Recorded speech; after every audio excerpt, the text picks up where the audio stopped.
Bab 147 tidak ada pertemuan, dan serangan SWAT ruang konferensi sekarang berantakan.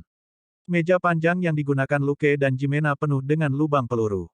Seorang penjahat tergeletak di atasnya, mati, dan ada mayat lain tidak jauh dari situ. Wow, John cukup baik. Lukas tertawa dalam hati. Hidung tajamnya memberitahunya bahwa detektif John McClane yang ada di dalam. Dia kemudian mendengar detektif John berbicara dengan marah melalui walkie-talkie. Persetan denganmu. Itu benar, saya mengolok-olok polisi mengapa Anda tidak datang dan menangkap saya. Saya di Nakatomi Plaza. Pria itu mungkin tidak membawa ponselnya. Luke sangat mengagumi pria bertelanjang kaki yang tergesa-gesa dengan rompi compang camping itu. Detektif John bukanlah Luke, yang memiliki sistem dan jauh lebih kuat dari orang biasa. Dia hanya seorang perwira polisi biasa, tetapi dia memiliki keberanian untuk melawan 15 penjahat. Tapi Luke tidak berpikir sekarang saat yang tepat untuk bertemu dengan detektif John. Pertama-tama, istri detektif John, manajer wanita bernama Genero, mungkin juga seorang sandera. Luke mengetahui ini dari obrolannya dengan Jimena sebelumnya. Dia memberitahu Luke bahwa Genero memiliki suami yang adalah seorang detektif di New York. Jadi, jika Luke membuat dirinya dikenal sekarang, bukankah dia harus ikut dengan John dan menyelamatkan Mes Genero? Kedua, Luke adalah seorang perwira lah, tetapi John tidak. Jika mereka bekerja sama, itu berarti Lukas mendukung tindakan John, dan dia mungkin bertanggung jawab atas kesalahan apapun yang dibuat John. Ketiga, pergerakan Luke akan terhambat jika dia bersama detektif John. Jadi, lebih baik diam-diam membantu John memusnahkan para penjahat. Memikirkan hal ini, Luke akan menyelinap pergi.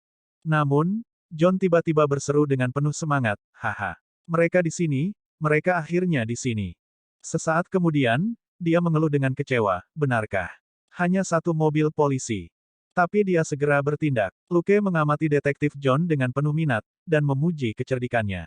John memecahkan jendela dan melemparkan tubuh salah satu penyusup yang telah dia bunuh. Mustahil bagi petugas polisi untuk tidak melihatnya.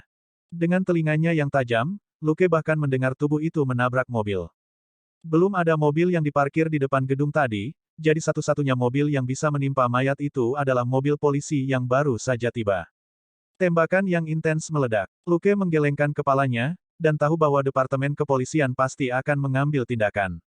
Karena dia tahu apa yang sedang dilakukan para penjahat, Luke tidak terburu-buru. Juga, John telah menarik perhatian polisi, jadi Luke juga harus menghubungi bosnya. Luke menelepon di atap gedung dengan ponselnya. Sesaat kemudian, Dustin berkata, Dustin berbicara. Luke berkata, Bos, ini Luke. Saya sekarang di Nakatomi Plaza di distrik pusat. Ada sekitar 50 penjahat bersenjata di tempat ini. Mereka memiliki senjata api berat dan lebih dari 50 sandera. Sebuah mobil polisi baru saja tiba, dan seseorang melemparkan mayat ke sana. Apa yang harus saya lakukan, Bos? Petik 2. Setelah keheningan singkat, Dustin berkata, ceritakan semua yang kamu ketahui tentang para penjahat. Luke dengan cepat menjelaskan semuanya, dan Dustin menjadi bersemangat. Hati-hati saat berada di dalam.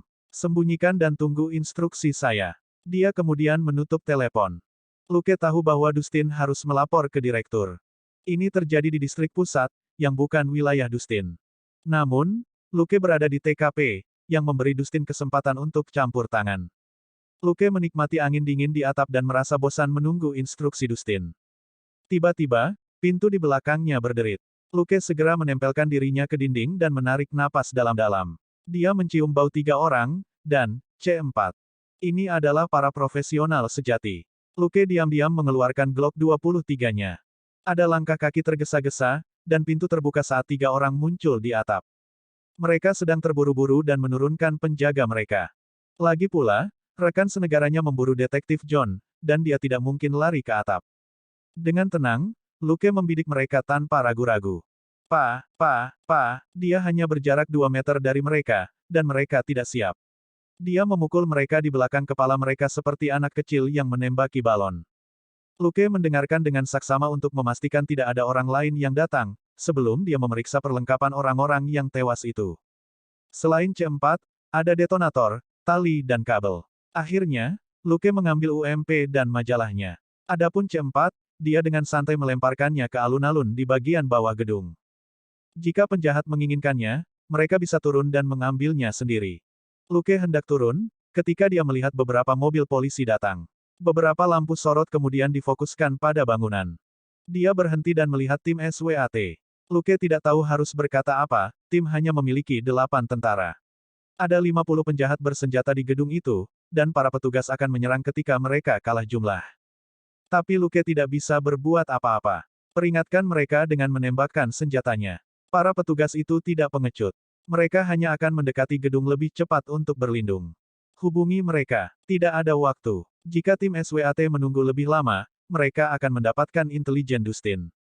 Namun, komandan mereka terlalu tergesa-gesa, yang memberi Dustin sedikit waktu untuk menyampaikan kepada mereka informasi yang baru saja dia pelajari. Luke menyaksikan tanpa daya saat tim SWAT menghilang ke dalam gedung.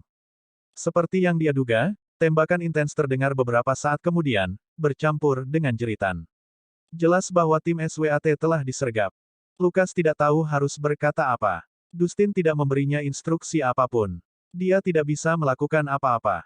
Betapapun cakapnya dia tidak memiliki kekuatan untuk memimpin perwira dari distrik yang berbeda. Bahkan Dustin tidak bisa mengharapkan mereka untuk mengikuti perintahnya. Sesaat kemudian, sebuah mobil lapis baja ringan melaju. Mata Lukas berbinar. LAPD benar-benar kaya jika mereka mampu membeli kendaraan seperti itu. Kebanyakan penjahat tidak bisa melakukan apapun terhadap mobil lapis baja. Namun, apa yang terjadi pada saat berikutnya mengejutkan Luke. Dengan deru, seberkas api menyembur dari lantai 2 gedung. Ledakan. Mobil lapis baja, yang sedang menaiki tangga, terkena RPG. F***. Luke tidak bisa menahan diri untuk tidak mengutuk dengan keras. Bab 148 penjahat profesional, John mengamuk, dan pembunuhan 3 kali Luke. Para penjahat itu benar-benar profesional. Mereka bahkan membawa RPG. Dalam waktu kurang dari 5 detik, rudal roket kedua menghantam mobil lapis baja itu lagi, meledakkannya menjadi bola api raksasa. Lukas mengutuk dalam hatinya. Para penjahat ternyata memiliki lebih dari 1 RPG. Pada saat itu, Dustin memanggilnya. "Hei, Luke, bagaimana kabarmu?" Luke berkata, "Bos, lebih baik Anda memberitahu komandan di sini apa yang Anda ketahui tentang para penjahat." Sebuah tim SWAT baru saja menyerang pada saat mereka datang. Beberapa pria dan sebuah mobil lapis baja telah dimusnahkan. Dustin tertegun sejenak. "Apa?" Luke berkata, "Baru saja, orang-orang itu menembak mobil lapis baja polisi dengan RPG dan mengubahnya menjadi bola api besar." Dustin terkesiap. "Teroris dari mana?" Lukas menggelengkan kepalanya. "Tidak, bos, mereka di sini untuk uang. Mereka bukan teroris." Dustin berkomentar, "Orang gila yang kekurangan uang, baiklah, mari kita mulai bisnis. Anda bebas untuk mengambil tindakan, tetapi Anda harus memastikan keselamatan para sandera, yang merupakan prioritas utama. Lalu, itu lemari besi. Anda harus mencoba dan menghentikan mereka. Jangan menyerang jika Anda tidak berpikir Anda dapat mencapai 2 tujuan ini. Percayalah, Luke, kamu akan berada dalam masalah serius jika salah satu sandera mati." Lukas mengangkat bahu. "Mengerti. Intinya adalah para sandera tidak bisa mati, kan?" Dustin berkata, "Itu benar. Kami tidak dapat mencapai kesepahaman dengan Departemen Kepolisian Distrik Pusat tentang komando. Mereka ingin Anda mematuhi instruksi mereka, tetapi kepala suku menolaknya." Lukas tercengang. "Apa, bos? Saya yakin saya akan mati dengan sangat cepat jika saya mendengarkan mereka." Petik 2. Dustin berkata, "Kami tahu. Itu sebabnya kami menolak, kontribusi apapun yang dapat Anda berikan akan terserah Anda sekarang." Luke bertanya, "Yah, tidak masalah jika aku membunuh mereka semua, kan?" Setelah keheningan singkat, Dustin berkata, "Setidaknya kau harus melepaskan Hans, atau akan sulit untuk menutup kasus ini." Luke berkata, "Oke, itu membuat saya lebih mudah sekarang. Saya menutup telepon, bos." Petik 2. Dustin berkata, "Hati-hati." Dustin mendesah di kantornya. "Itu adalah 50 penjahat bersenjata. Anda membuatnya terdengar seperti itu bukan masalah besar." Namun, ketika dia mengingat laporan Elsa tentang penampilan Luke, dia tiba-tiba memiliki harapan. Jika Luke menjatuhkan semua penjahat tanpa membuat salah satu sandera terluka, Departemen Kepolisian mereka akan mengklaim semua pujian. Meskipun ini adalah kasus di distrik pusat, Luke kebetulan ada di sana, jadi ini tidak melewati batas. Jika itu orang lain, Dustin akan menyuruh mereka bersembunyi dan hanya menyampaikan intelijen. Tidak ada bos yang bisa meminta bawahan mereka untuk menantang 50 musuh sendirian, itu hanya bunuh diri. Luke menutup telepon dan mulai melakukan pemanasan. Dia akan turun, ketika ada ledakan hebat di bawah, yang membuat pecahan kaca beterbangan. Luke menjulurkan kepalanya, hanya untuk melihat bahwa itu ada di lantai 2, tempat RPG telah diluncurkan sebelumnya. Hanya ada satu orang yang melakukan pelanggaran di lantai itu sekarang. Detektif John, Anda adalah salah satu kue yang tangguh. Berapa banyak C4 yang Anda gunakan? Berkat penyabot gila ini, Luke merasa tidak terlalu sulit untuk membuat keajaiban. Tapi kemudian dilema muncul. Polisi dan penjahat memulai negosiasi. Luke memasang lubang suara dan menyambungkan ke saluran penjahat dengan telepon palsunya. Kemudian, dia mendengar suara yang dikenalnya. Kamu tikus kecil, kamu pikir kamu bisa menakuti kami. Aku akan menangkapmu dan melemparmu dari atap. Hehe, Hans, bukankah kamu mengatakan bahwa kamu akan membunuhku? Kirim lebih banyak orang. Aku sedang menunggumu. Coba saya lihat, siapa nama orang ini. Dia sangat tinggi, tetapi dia memiliki kaki kecil seorang wanita. Menjijikkan. Itu juga suara yang familiar. Luke kehilangan kata-kata. Jelas sekali hubungan Hans dan Detektif John tidak baik. Luke diam-diam meminta maaf kepada John, karena dia harus meninggalkan John sendirian untuk mengalihkan perhatian para penjahat. Dia kembali ke lantai 30. Mengambil napas dalam-dalam, dia menemukan bahwa ada lebih sedikit penjahat di sini sekarang. Setidaknya 20 telah meninggalkan lantai tempat para sandera ditahan. Hans mungkin terganggu oleh ledakan Detektif John dan ejekannya, dan bertekad untuk membunuhnya. Luke cukup percaya diri pada Detektif John, yang pasti sudah membunuh lebih dari satu penjahat. Akan sulit baginya untuk mati. Sesaat kemudian, Luke mendengar sesuatu yang lain di earphone-nya. Larry, Carl, apakah bomnya sudah dipasang di atap? Luke tiba-tiba menyadari bahwa dia baru saja datang dari atap.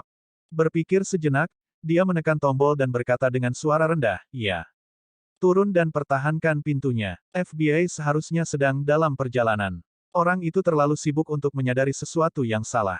Dia menginstruksikan, kami akan membawa beberapa sandera ke atap. Ketika helikopter polisi mendekat untuk menjemput mereka, ledakkan bom di atap.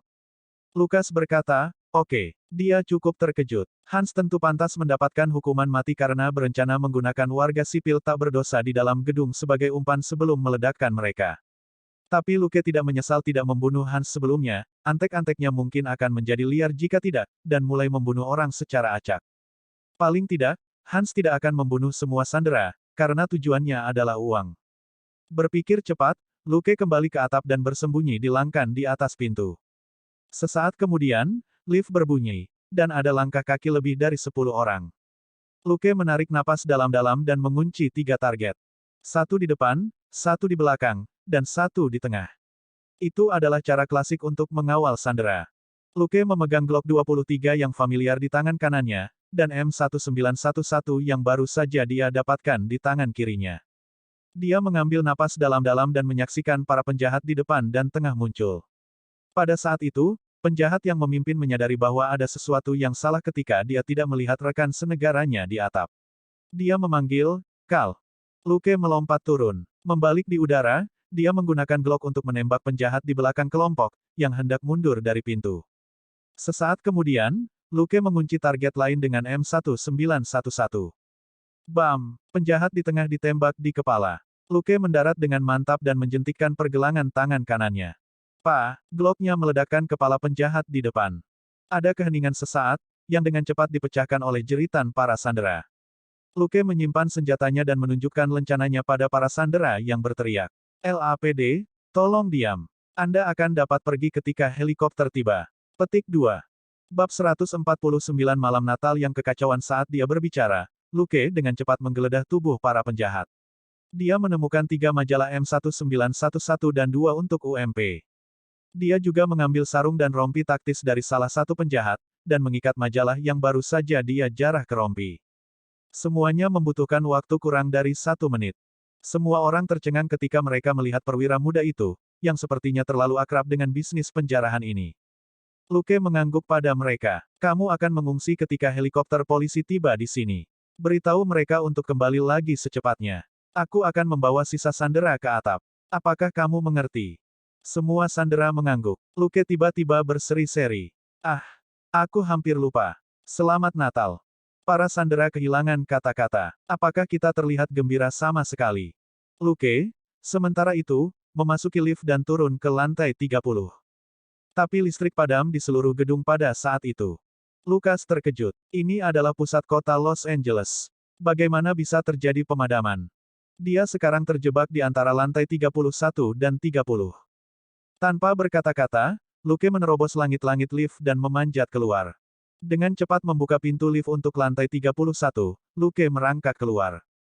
Sangat disayangkan rencananya untuk mengalihkan perhatian musuh dengan lift tidak dapat bekerja sekarang. Itu agak jauh antara lift dan aula. Para sandera akan aman jika pertempuran dibatasi di area ini. Naik tangga bukanlah pilihan terbaik, tapi itu satu-satunya pilihan yang Luke miliki sekarang. Lampu darurat sekarang menyala, tetapi jauh lebih redup daripada lampu biasa. Luke mendengar detektif John mulai mengejek lagi di lubang suara. Hans, anak buahmu terlalu lemah. 2 lagi telah meninggal. Sebaiknya kau cepat. Sesaat kemudian, Hans menjawab dengan dingin, "Oh, begitu. Apakah Anda begitu sombong karena Anda pikir saya tidak tahu siapa Anda?" Hehe, detektif John McClane, ini bukan New York. Luke agak terkejut. Bagaimana Hans menemukan identitas John? John jelas hanya muncul untuk pesta malam ini. John terdiam, tampaknya bingung. Hah, biar ku tebak. Kamu menggigitku seperti anjing gila karena ada seseorang yang kamu sayangi di sini, kan? Hans berkata tanpa tergesa-gesa dan anggun, seolah-olah dia adalah aktor teater yang membacakan dialognya. Luke mengerutkan kening, dan tidak ada suara dari John. Jika Hans mengetahui tentang istri John, John akan berada dalam masalah serius. Bergumam pada dirinya sendiri, Luke mencapai pintu darurat lantai 30. Memverifikasi bahwa tidak ada yang bersembunyi di dekatnya, dia dengan cepat melangkah keluar ke lantai. Di luar jauh lebih redup. Diterangi oleh beberapa lampu darurat, semua orang tampak seperti hantu, dan kepanikan di wajah mereka membuatnya tampak seperti lokasi syuting film horor. Hans terus berbicara di lubang suara Luke. Hehe, permisi, detektif John, tapi ayo, Mes Holy Genero, sapa detektif John. Detektif John ditakdirkan. Luke menghela nafas dan menyembunyikan dirinya dalam kegelapan saat dia mengunci para penjahat di antara para sandera dengan hidung tajam. Yah, para penjahat tidak persis di antara para sandera, tetapi mengelilingi mereka. Namun, hanya ada 7 pria. Ditambah 3 orang yang mengantar para sandera ke atap tadi, hanya 10 orang yang tersisa di sini. Apa yang sedang terjadi? Luke mengerutkan kening, tetapi tetap santai. Karena hanya ada 7 orang, dia bisa mencobanya sekarang. Begitu dia menyelamatkan para sandera, tidak ada lagi yang perlu dikhawatirkan, dan dia bisa membersihkan semua penjahat lainnya. Mengamati posisi ketujuh pria itu, Luke mengeluarkan bola besi dan melemparkannya. Bang! Salah satu lampu darurat pecah, mengejutkan penjahat yang berada tepat di sebelahnya. Pria lain di dekatnya mengutuk. Sial, sekarang bahkan lebih gelap. Para penjahat tidak terlalu peduli. Menurut rencana, mereka akan segera mundur. Mereka tidak membutuhkan banyak cahaya. Segera setelah pria itu membuat pernyataan, rasa sakit meledak di bagian belakang kepalanya dan dia pingsan. 5 detik kemudian, Luke melumpuhkan penjahat kedua tidak jauh dari lampu darurat. 5 untuk pergi. Luke dengan cepat menilai situasinya, dan segera menolak gagasan untuk menembak. Untuk memastikan keselamatan para sandera, dia tidak bisa memberikan kesempatan kepada para penjahat untuk melepaskan tembakan. Luke bukan penembak yang buruk, tetapi dia masih membutuhkan waktu untuk menyesuaikan diri dengan lingkungan yang gelap. Selain itu, tangan kirinya menjadi kurang lincah dan presisi sejak cedera terakhirnya. Itu tidak pernah pulih sepenuhnya. 5 target terlalu banyak. Luke tidak percaya diri. Dia harus mencoba peruntungannya sekarang. Membungkuk rendah, Luke dengan cepat menyelinap ke penjahat terdekat. Sebelum dia menyerang, penjahat itu sudah berseru, "Di mana Bill dan George?" Tanpa ragu-ragu, Luke memukul bagian belakang kepala pria itu dengan keras, sebelum mengeluarkan senjatanya di bawah lengan penjahat itu. Bang, bang, bang, bang, bang, bang, bang, bang. 4 penjahat lainnya pingsan tanpa suara. Semua orang berteriak. Luke menembak ke langit-langit dan menampakkan dirinya saat dia melangkah keluar dari kegelapan. Dia menendang kepala penjahat di sebelah kakinya. LAPD, dengarkan aku. Naik tangga ke atap. Helikopter akan menjemput Anda. Perempuan dan anak-anak dulu. Jangan bicara kalau-kalau para penjahat mendengarmu. Mengerti? Ayo pergi. Luke berkeliaran di sekitar aula dan mengambil senjata api para penjahat saat dia berbicara. Para sandera agak tercengang. Lukas mengerutkan kening. Apa yang kamu tunggu? Saya tidak bisa melindungi begitu banyak orang jika para penjahat kembali nanti. Petik 2. Para sandera akhirnya kembali ke diri mereka sendiri dan mulai bergerak. Berkat 10 atau lebih senjata yang dibawa Luke, tidak ada yang berani menyerangnya. Para wanita pergi lebih dulu, diikuti oleh para pria. Lagi pula, tidak ada anak di sini. Tak lama kemudian, mereka sampai di atap. Sebuah helikopter segera mendarat. Melihat Luke bersenjata lengkap di belakang para sandera, seseorang di helikopter segera melepaskan tembakan. Luke telah mengamati helikopter, dan jantungnya melompat ketika dia melihat gerakan pria itu. Dia melompat kembali ke tangga tanpa berpikir saat peluru menyapu rambutnya. Luke mengutuk keras di dalam hatinya. Siapa idiot ini? Para sandera berseru kaget. Luke terlalu marah untuk menyapa para idiot di helikopter. Dia menjatuhkan senjata yang dia ambil dan berlari ke lift. Dia membuka pintu lift kedua. Lift di poros ini masih berada di bagian bawah gedung. Membungkus tangannya di jaketnya, Luke meraih kabel dan turun. Bab 150 John's Furious Chase, dan bantuan diam Luke. 10 detik kemudian, Luke mendarat di dasar lubang elevator. Setelah memeriksa sekelilingnya dengan sharp nose, dia pergi melalui pintu lift di lantai 2. Luke diam-diam berjalan di sepanjang lantai 2 dengan hidung tajamnya diaktifkan sepenuhnya. Ada sekitar 30 penjahat yang tersebar di lantai pertama, yang melepaskan tembakan dan mundur pada saat yang sama. Ada seseorang yang menembak balik ke arah mereka dari sekitar tikungan pertama. Itu tidak lain adalah detektif John McClane yang tegas. Luke mengamati pertempuran dari tangga dan tidak segera membantu John. Tiba-tiba, wajahnya berubah. Dia turun lagi ke garasi bawah tanah. Luke mengamati garasi dari penutup pintu. 2 van diparkir tidak jauh dari situ, dan seseorang sedang memuat sesuatu ke dalam Ford yang tidak mencolok.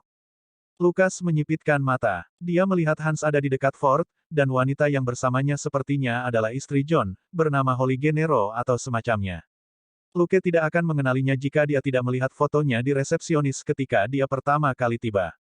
Apakah Hans akan melarikan diri? Lukas berpikir sejenak. Mungkinkah Hans mendapatkan obligasi pembawa yang bernilai 640 juta? Luke tentu saja tidak bisa membiarkannya pergi.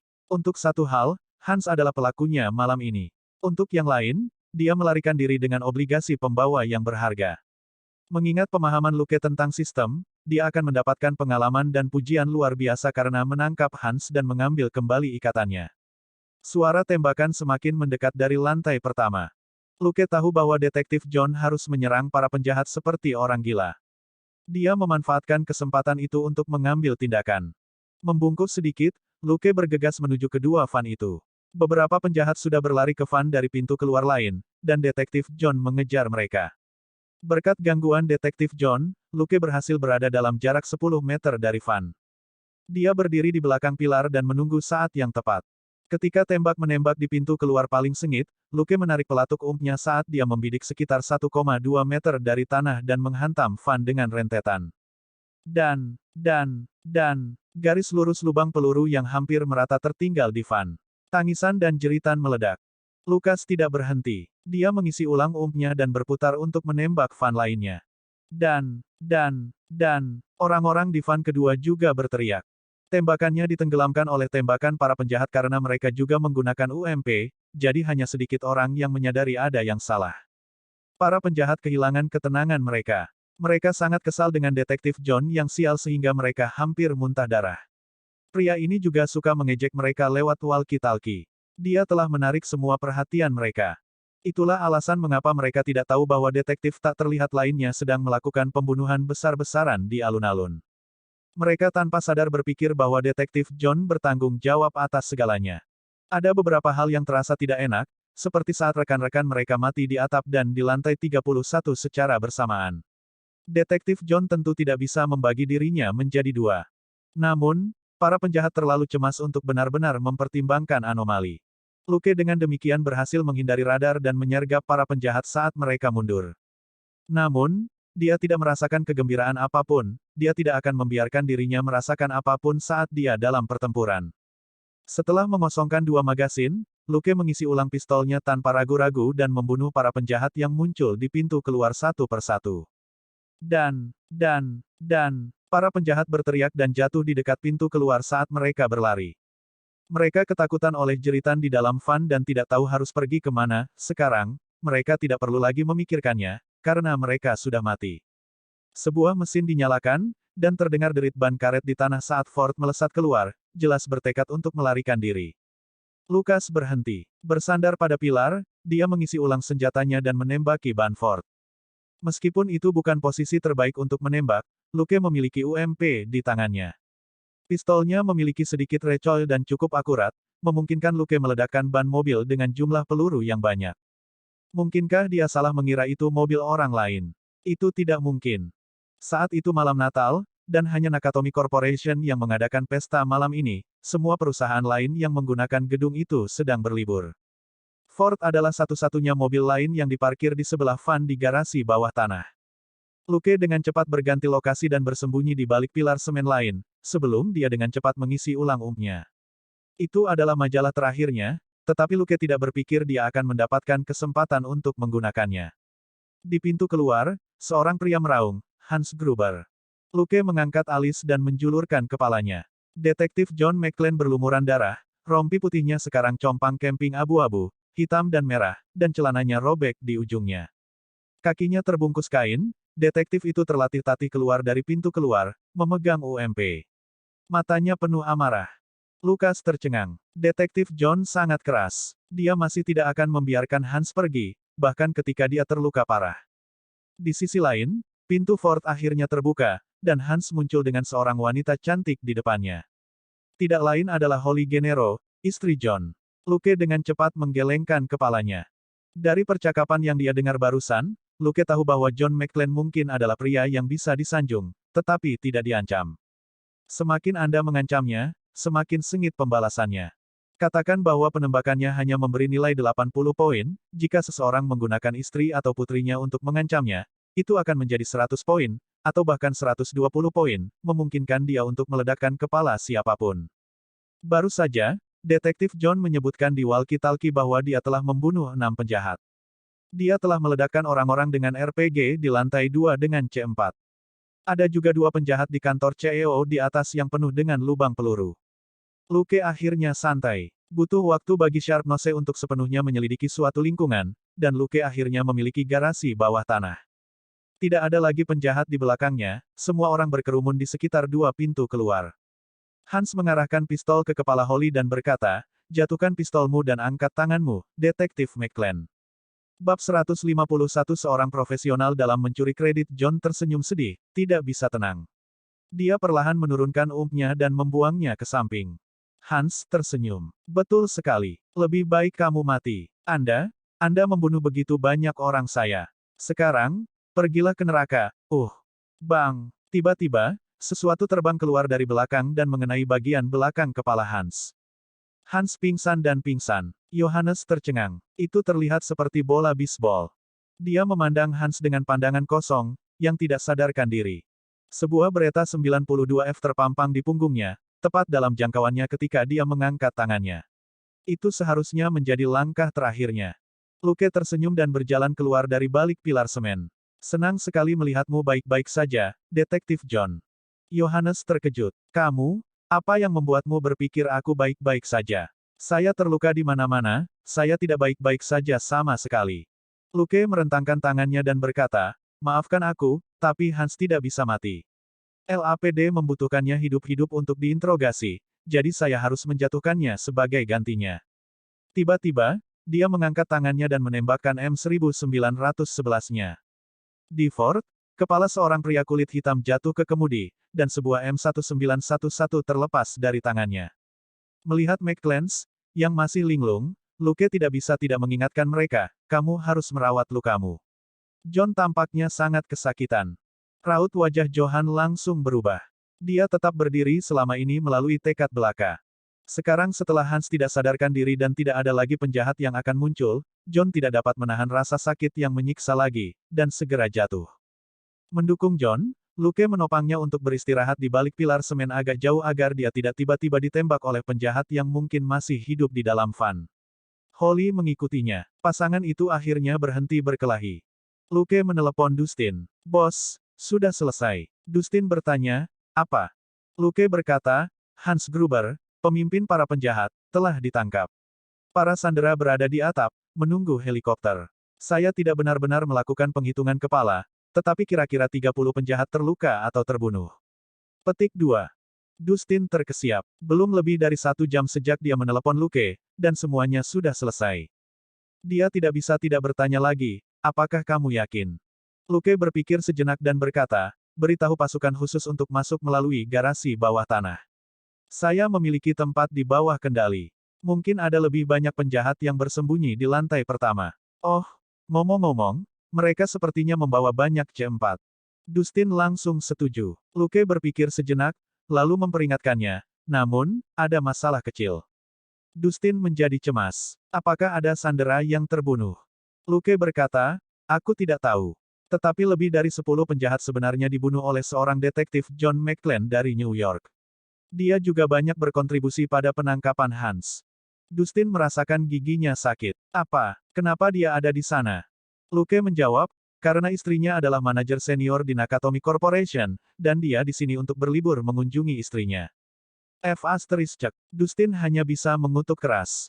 Karena itu masalahnya, kredit untuk insiden ini harus dibagi. Melihat betapa menyedihkannya detektif John, Luke entah bagaimana merasa bersalah karena menggunakan dia sebagai pengalih perhatian. Semuanya berjalan dengan baik, dan dia telah membantu menyelamatkan istri John juga.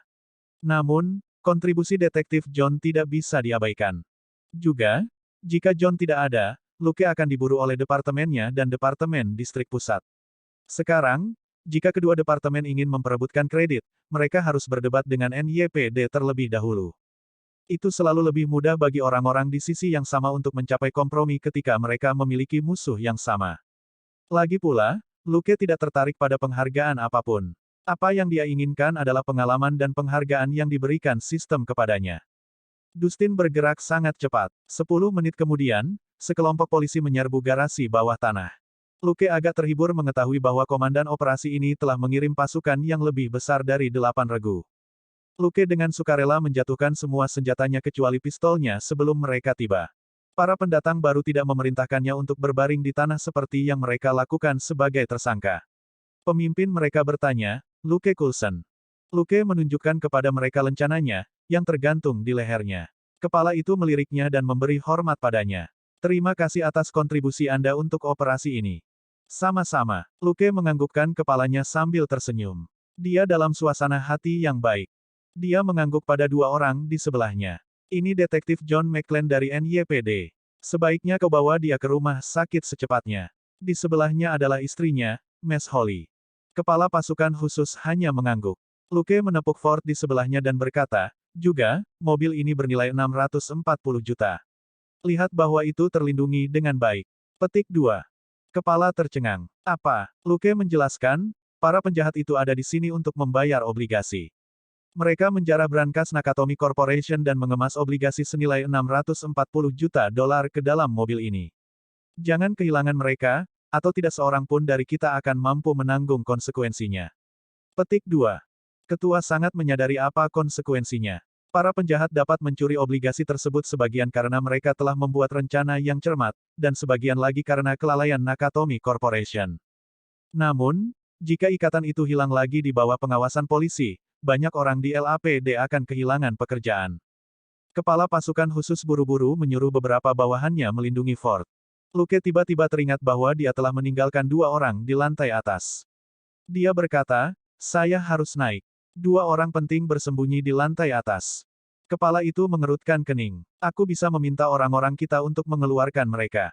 Luke berkata, salah satunya ada di lantai 21, dan yang lainnya ada di lantai 23. Saya secara khusus mengatakan kepada mereka untuk tidak keluar sampai saya datang untuk mengambilnya. Petik 2. Kepala suku berpikir sejenak, dan kemudian menyuruh 2 bawahannya pergi bersama Luke. Beberapa saat kemudian, Luke kembali bersama Takagi dan Jimena. Kepala tidak bisa tidak bertanya, siapa mereka. Dia cukup penasaran mengapa detektif muda yang luar biasa ini menyembunyikan kedua orang ini. Luke berkata, ini adalah Tuan Takagi, kepala perusahaan Nakatomi yang sayangnya dirampok. Ini Jimena, pacarku. Dia saat ini magang di Nakatomi Corporation. Kepala pasukan khusus bertanya dengan curiga, jadi, Anda di sini untuk menghabiskan malam Natal bersama pacar Anda. Luke mengangguk tanpa basa-basi, tentu saja. Mengapa saya secara khusus datang ke sini untuk menjatuhkan penjahat ketika saya dari departemen yang berbeda? Kepala pasukan khusus kehilangan kata-kata. Luke bertanya, bisakah saya pergi sekarang? Bab 152 pengingat wakil direktur kepala pasukan khusus menggelengkan kepalanya. Sayangnya tidak. Wakil direktur ingin bertemu denganmu. Hah? Luke agak terkejut. Wakil direktur juga dikenal sebagai wakil kepala. Hanya ada dua orang di atas Wakapolri, yakni Kapolri dan Kapolri. Tapi dua posisi teratas ini sebenarnya hanya bertanggung jawab untuk urusan administrasi daripada kasus-kasus aktual itu sendiri. Wakil kepala selalu menjadi komandan paling atas dalam kasus-kasus aktual, dan lebih jauh lagi hanya terlibat dalam kasus-kasus besar. Luke membawa Takagi dan Jimena ke sisi lain garasi dan mengendarai Ford-nya keluar. Dia dihentikan di pintu keluar. Setelah dia menunjukkan lencananya, dan dia dan mobilnya diperiksa, dia diizinkan lewat beberapa menit kemudian. Dia tidak ingin naik bus ke kantor besok, jadi dia harus mengendarai mobilnya keluar. Mengemudikan Ford-nya ke tempat yang diberitahukan kepada wakil direktur, Luke keluar dan bertanya kepada seorang polisi kulit hitam, bisakah Anda memberitahu saya di mana wakil direktur Robinson berada? Tertegun sejenak, pria kulit hitam itu menatapnya dengan aneh. Lucas Coulson. Luke berkata, itu aku. Polisi kulit hitam itu berkata, saya Bauer. Ikut denganku. Luke mengikutinya ke belakang sebuah van komando, di mana dia melihat seorang pria kulit putih berusia antara 40 dan 50 tahun. Bauer berkata, kepala, Luke ada di sini.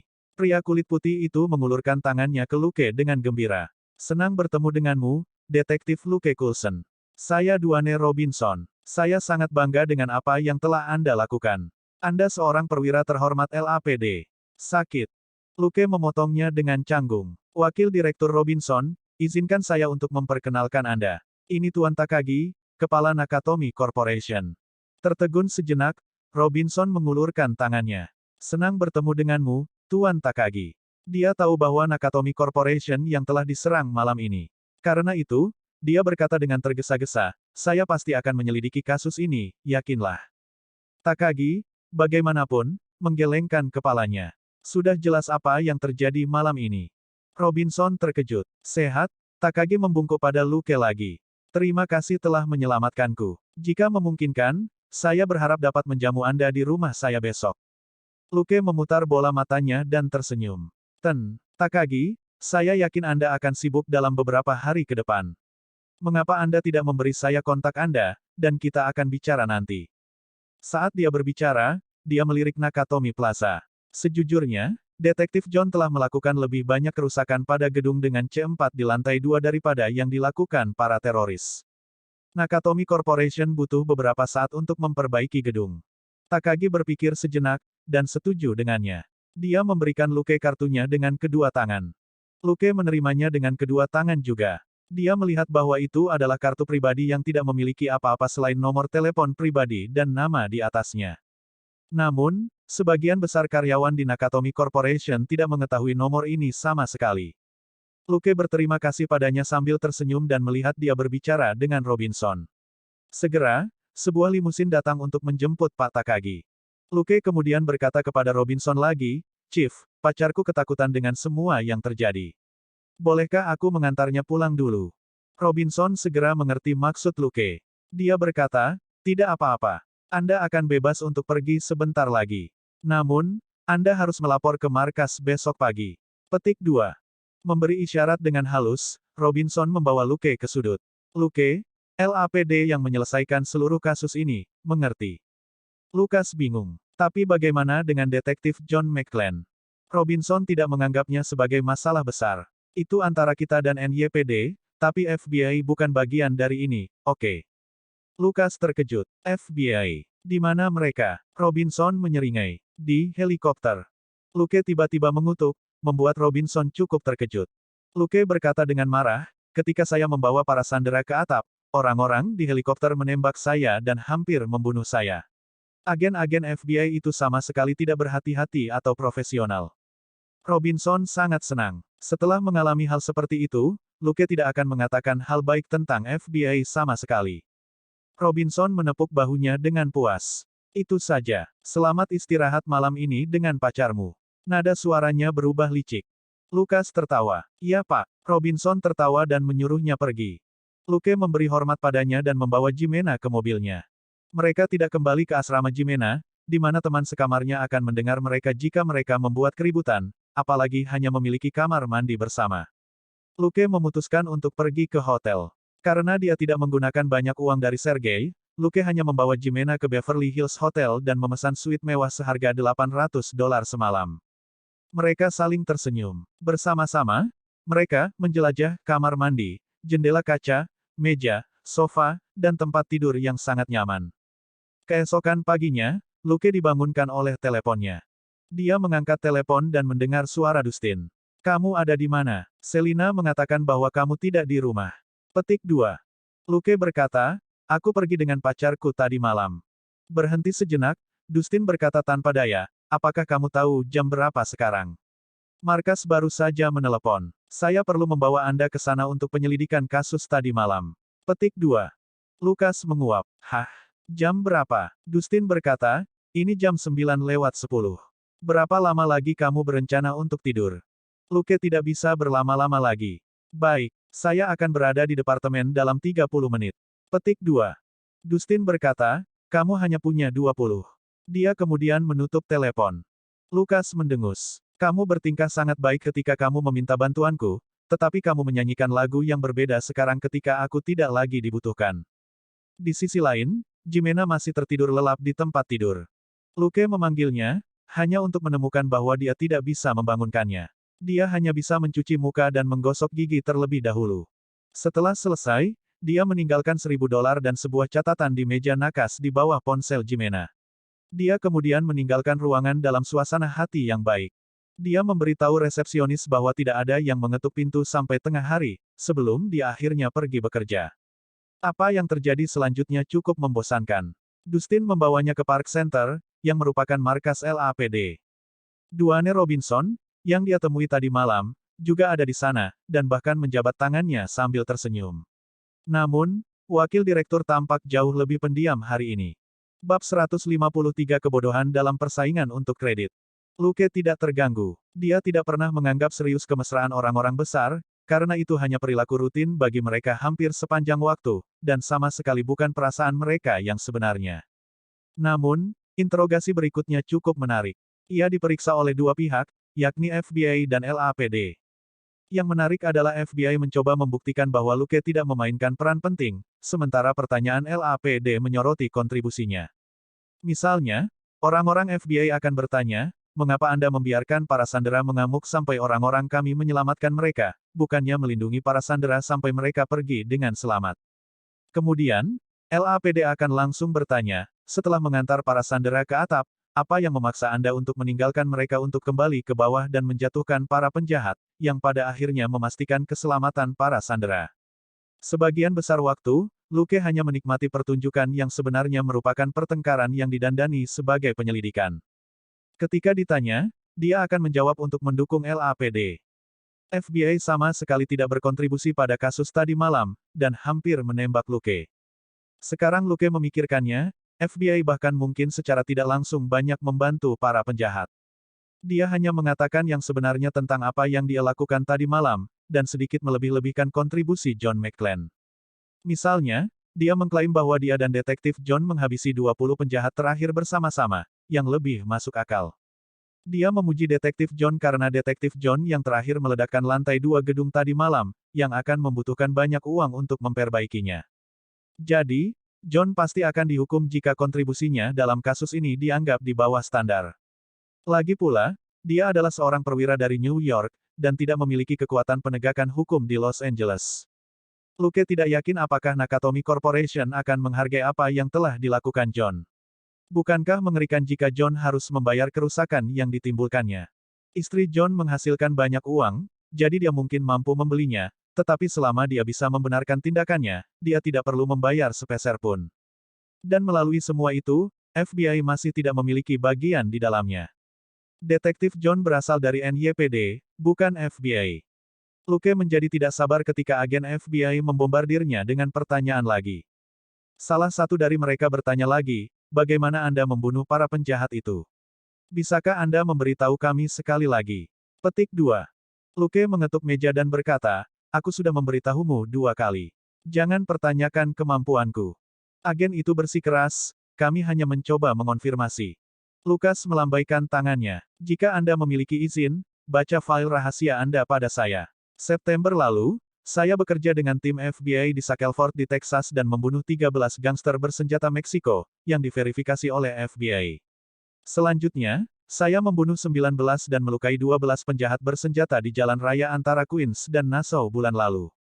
Anda dapat mencari kasus ini di NYPD. Sekarang, apakah kamu masih meragukan kemampuanku? Agen FBI itu tercengang. Jika apa yang Luke katakan itu benar, mengalahkan para penjahat di Nakatomi Plaza bukanlah hal yang mustahil baginya. Bagaimanapun, Detektif John telah membantunya. Menurut Luke, John membunuh selusin orang, jadi Luke membunuh sedikit lebih dari 30, yang mirip dengan jumlah penjahat yang dia bunuh dalam baku tembak di New York.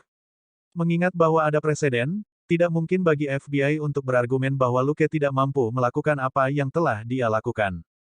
Dua contoh yang diberikan Luke masing-masing didukung oleh FBI dan NYPD, pihak ketiga, dan tidak dapat didiskreditkan sama sekali.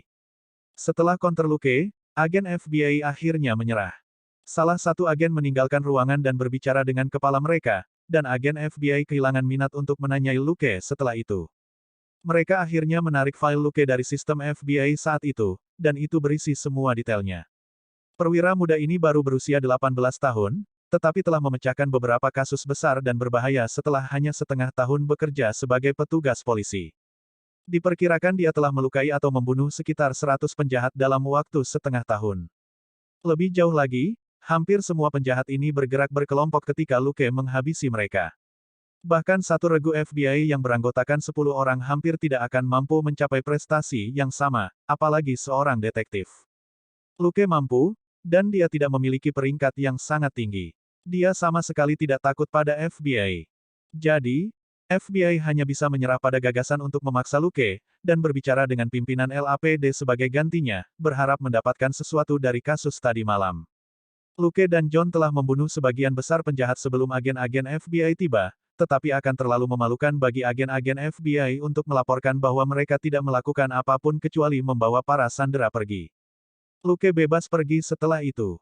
Dia ada di sini bukan karena dia penting, tapi karena dia bisa digunakan untuk melawan FBI. Wakil Direktur Duane, misalnya, marah pada FBI yang merampok komandonya selama operasi, dan ingin membalas mereka. Namun, Luke secara tidak sengaja mengetahui bahwa Duane lah yang telah menginstruksikan 8 anggota SWAT dan mobil lapis baja untuk masuk ke gedung sebelum mereka melakukan pengintaian. Dia merasa beruntung bahwa pria itu bukan bosnya, dan pria itu tidak bertanggung jawab atas operasi lapangan sepanjang waktu mengingat posisinya yang tinggi, jika tidak, banyak anggota SWAT akan binasa karena wakil direktur. Saat itu pukul 5 sore ketika Luke meninggalkan Park Center. Dia telah menerima telepon dari Selina pagi itu. Dia menceritakan apa yang terjadi tadi malam, dan dia mengeluh bahwa dia tidak meneleponnya ketika sesuatu yang begitu besar terjadi. Dia telah menonton sinetron bukannya berita tadi malam, jadi dia sama sekali tidak tahu tentang baku tembak di Nakatomi Plaza.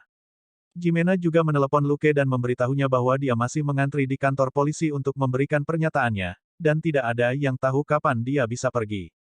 Luke bertanya apakah dia membutuhkan bantuannya, tetapi dia menolak. Semua orang yang mengantri adalah karyawan Nakatomi Corporation, dia akan menarik terlalu banyak perhatian jika pekerja magang seperti dia memotong antrian.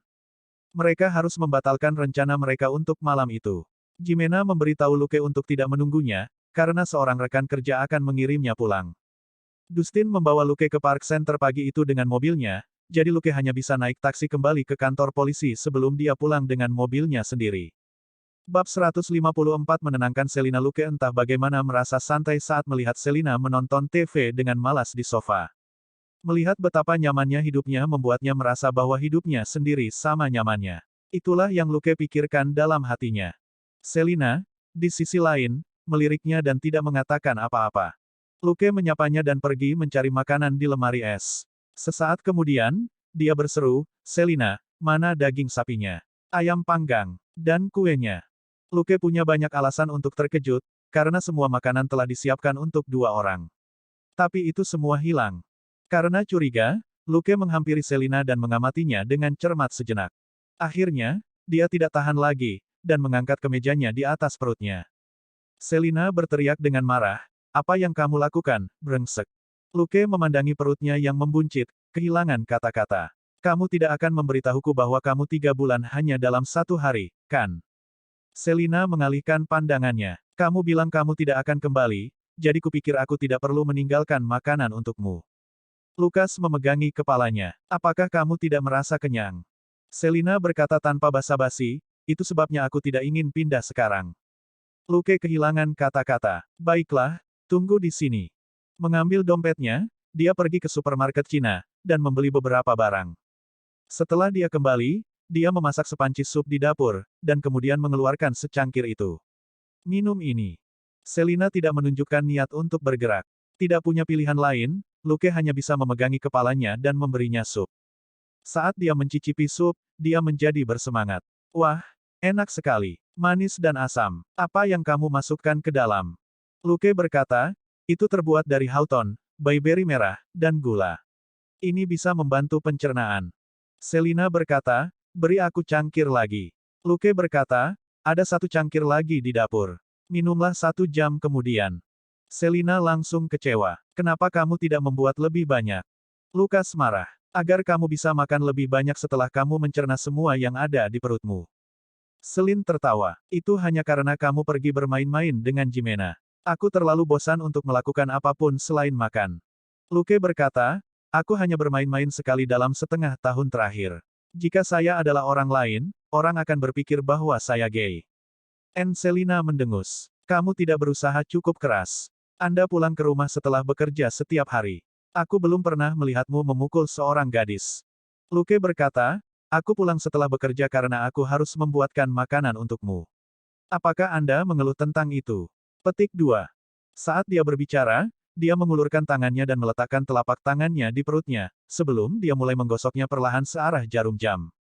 Dia tidak menggunakan banyak kekuatan. Selina menarik napas panjang, merasa cukup nyaman. Apa yang sedang kamu lakukan? Luke berkata, perhatikan apa yang saya lakukan dan seberapa banyak kekuatan yang saya gunakan. Gosok searah jarum jam seperti ini, itu akan membantu pencernaanmu, dasar babi. Dia kemudian berhenti. Selina berbaring diam di sofa. Kenapa kamu tidak melakukannya untukku? Saya tidak merasa ingin pindah. Petik 2.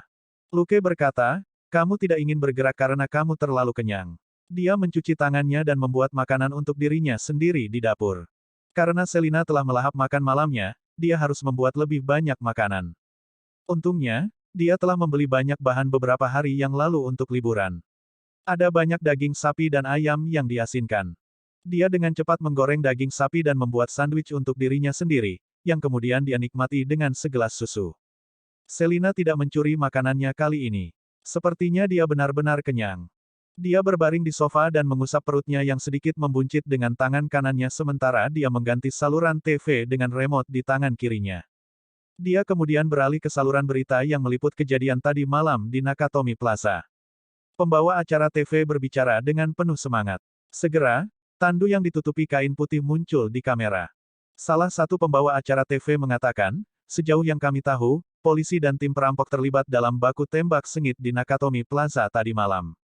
Polisi menewaskan 37 perampok dan melukai 7 orang.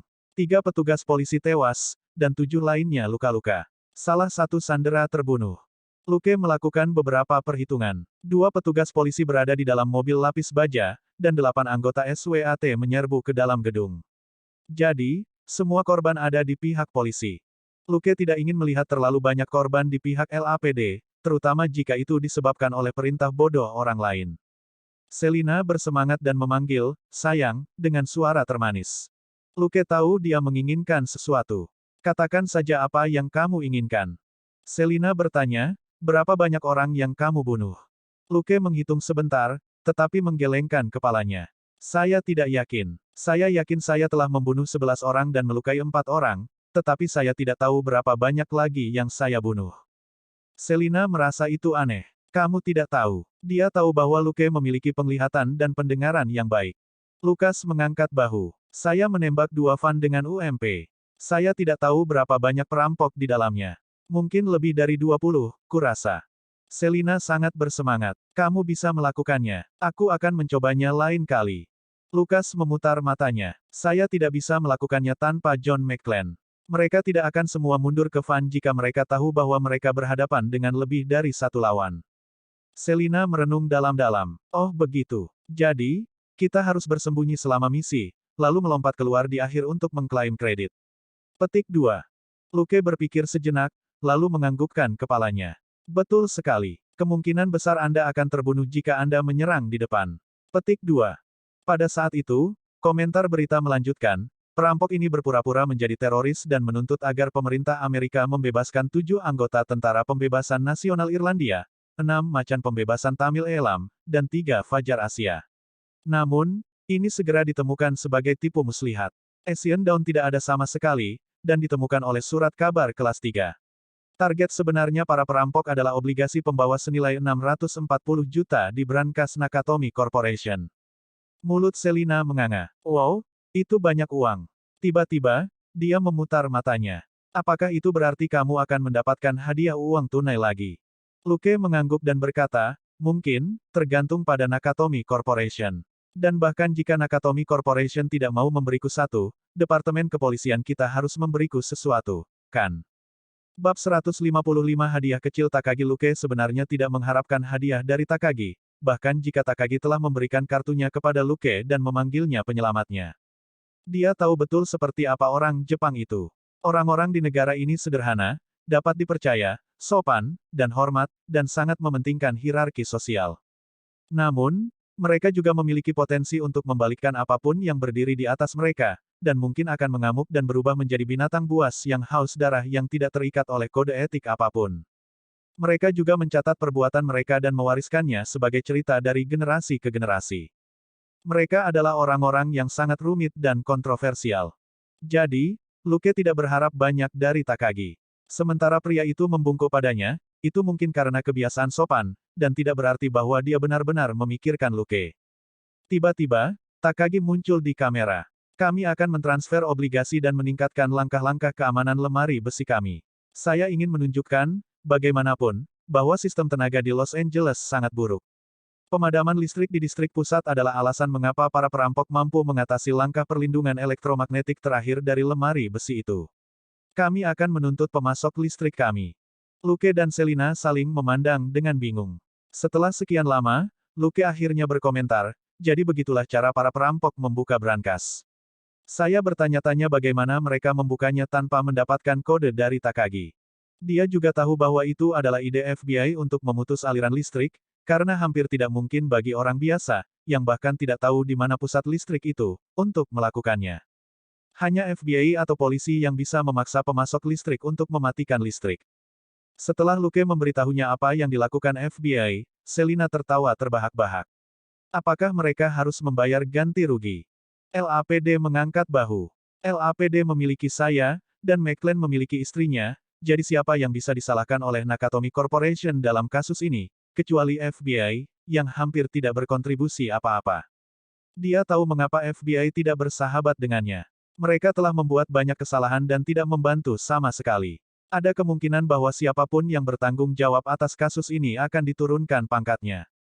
Luke akan senang melihat itu terjadi. Bawahan idiot pria itu telah menembakkannya dari helikopter, dan Luke akan terbunuh jika dia tidak bereaksi dengan cepat.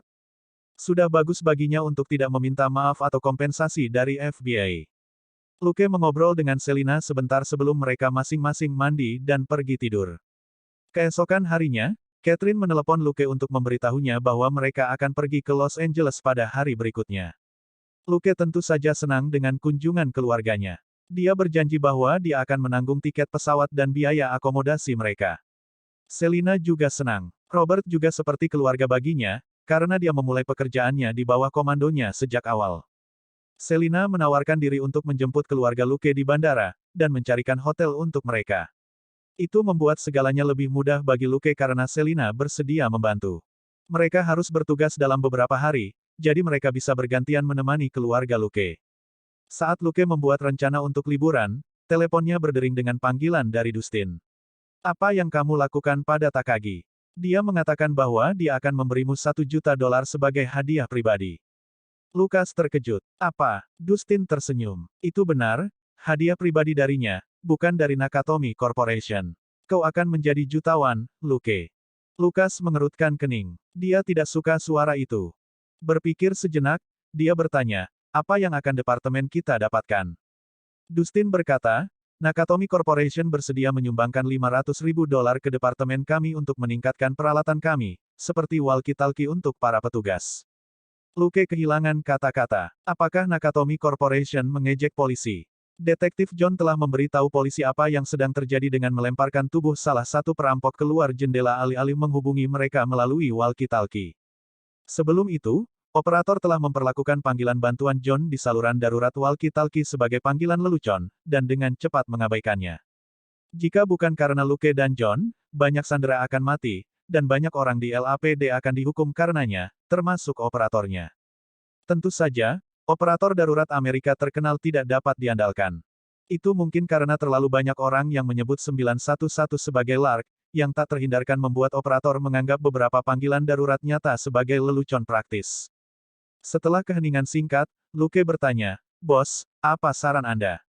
Dustin menggaruk kepalanya. Uang lebih penting dari apapun di Amerika. Bisakah dia memberitahu Luke untuk menolaknya?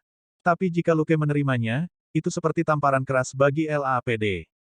Jadi, Dustin menyarankan, jika memungkinkan, bisakah kamu menyimpan masalah hadiah pribadi Tuan Takagi di antara kalian berdua? Luke berpikir sejenak dan berkata, baiklah, bos, saya akan mencoba. Dia menemukan kartu yang diberikan Takagi kepadanya dan menelepon pria itu. Sesaat kemudian, seorang pria berkata melalui telepon, ini Takagi. Siapa ini? Luke menjawab, Luke Coulson, sang detektif. Kau ingat aku, kan? Suara Takagi segera berubah lebih hangat. Tentu saja, Tuan Luke. Aku akan menghubungimu. Lukas tertawa. Takagi, senang berbicara denganmu lagi. Rekan saya memberitahu saya bahwa Anda ingin memberi saya hadiah pribadi. Apakah itu benar? Takagi berkata dengan sungguh-sungguh, iya. Ini hanya sejumlah kecil uang. Anda harus mengambilnya. Luke merasa geli. Dia tahu bahwa tidak pantas baginya untuk menerima uang itu, dan sangat sadar bahwa itu pasti bukan jumlah yang kecil. Merenung sejenak, Luke berkata, Tuan Takagi, bisakah kamu mengubah hadiah pribadimu? Keluarga saya akan datang ke Los Angeles besok, dan akan tinggal selama seminggu. Bisakah Anda membantu mengatur akomodasi mereka dan mengajak mereka berkeliling selama seminggu? Setelah keheningan singkat, Takagi berkata, itu hal yang terlalu kecil untuk membalasmu. Lukas tertawa. Takagi, saya seorang polisi. Itu hanya pekerjaanku. Takagi, bagaimanapun, juga tertawa. Tidak, Tuan Luke, saya tahu betul bahwa polisi Amerika tidak berkewajiban melindungi satu orang. Bukan tanggung jawabmu untuk menyelamatkanku. Untuk sesaat, Luke tercengang. Dia tidak terlalu memikirkannya. Dia selalu menganggap itu tugasnya untuk menyelamatkan mereka yang membutuhkan, dan dia telah menyelamatkan banyak dari mereka.